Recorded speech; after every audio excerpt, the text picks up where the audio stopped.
আসসালামু আলাইকুম রহমতুল্লাহ বারকাতু। প্রিয় ভাই বোনেরা, আপনারা কি শরীকে কোরবানি করতেছেন, মানে ভাগে কোরবানি করতেছেন?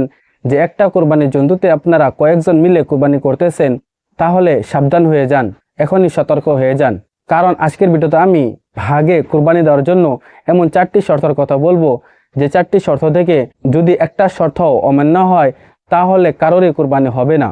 ধরেন আমরা 5জন মিলে একটা জন্তুতে কোরবানি করতেছি, ওখান থেকে যদি একজন ব্যক্তিও এই 4টা শর্ত থেকে যদি একটা শর্ত অমান্য করে তাহলে আমাদের 5জনের ধরেই কোরবানি হবে না। সেই জন্য ভিডিওটি মনোযোগ দিয়ে শেষ পর্যন্ত দেখুন। সর্বপ্রথম শর্ত হলো ভাগ। আমরা যখন কোরবানির একটি পশুতে কয়েকজন মিলে কোরবানি করব, তখন সর্বপ্রথম আমাদের এটা ডিসাইড করতে হবে যে আমরা কি জন্তু কোরবানি দিব। কারণ সব জন্তুরই ভাগ আলাদা আলাদা থাকে।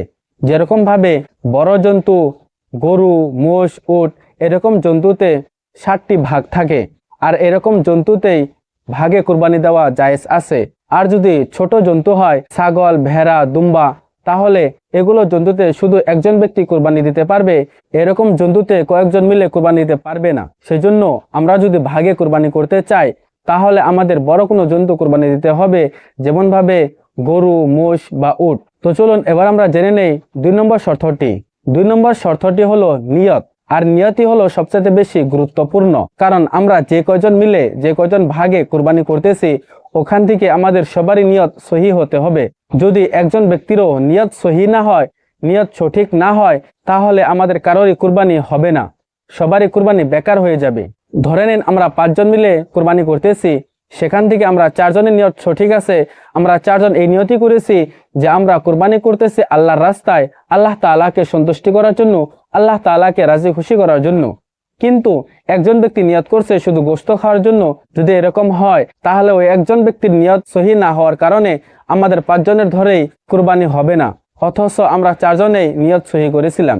সেই জন্য কুরবানি দেওয়ার আগে যে কজন মিলে কুরবানি করতেছেন, আগে সবাই মিলে নিয়তটা সঠিক করে নেন, নিয়তটা সহি করে নেন। তো চলুন এবার আমরা 3 নম্বর শর্তটি জেনে নেই। 3 নম্বর শর্তটি হলো ইনকাম।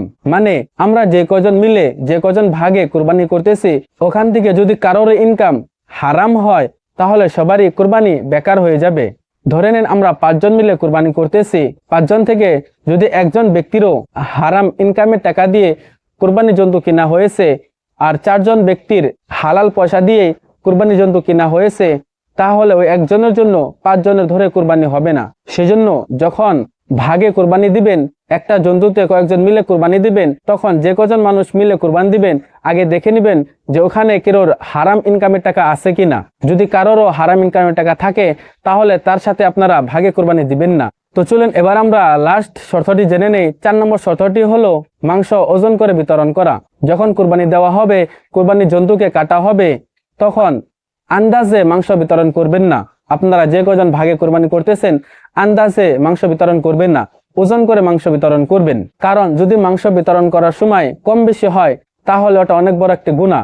সেজন্য কোরবানি করার পরে যখন মাংস বিতরণ করবেন তখন মাংস ওজন করে বিতরণ করার চেষ্টা করবেন, আন্দাজে কখনো বিতরণ করবেন না। আর সর্বশেষে আমার এটাই মশারা থাকবে, ভাগে কোরবানি করার থেকে আপনি নিজে একা কোরবানি দেন। হয়তো ভাগে কোরবানি করলে আপনি অনেক বড় জন্তু কোরবানি দিবেন, কিন্তু আপনি একা কোরবানি করুন। একটা ছাগলই কোরবানি দেন কিন্তু একা দেন, একটা দুম্বাই কোরবানি দেন কিন্তু একা দেন। কারণ ভাগে কোরবানি করতে গেলে এগুলো শর্ত মেনে চলতে হবে, আর এগুলো শর্ত যদি একজন ব্যক্তিরও অমান্য করে তাহলে কারোরই কোরবানি হবে না।